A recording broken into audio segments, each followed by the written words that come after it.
من كفر بالله من بعد إيمانه إلا من أكره وقلبه مطمئن بالإيمان ولكن من شرح بالكفر صدرا فعليهم غضب من الله ولهم عذاب عظيم 106 যে ঈমান আনার পর আল্লাহর সাথে কুফরি করেছে এবং যারা তাদের অন্তর কুফরি দ্বারা উন্মুক্ত করেছে তাদের উপরই আল্লাহর ক্রোধ এবং তাদের জন্য রয়েছে মহাচাপ। ওই ব্যক্তি ছাড়া যাকে বাধ্য করা হয় কুফরি করতে অথচ তার অন্তর থাকে ঈমানে পরিতৃপ্ত।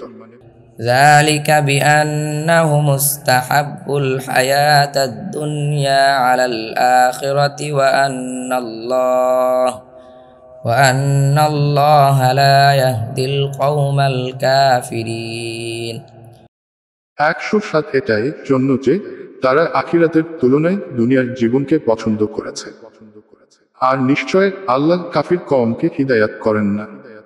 أولئك الذين طبع الله على قلوبهم وسمعهم وأبصارهم وأولئك هم الغافلون 108 এর রায় তারা যাদের অন্তরসমূহ শ্রবণসমূহ ও দৃষ্টিসমূহের উপর আল্লাহ মোহর করে দিয়েছেন এবং তারাই হচ্ছে কাফির।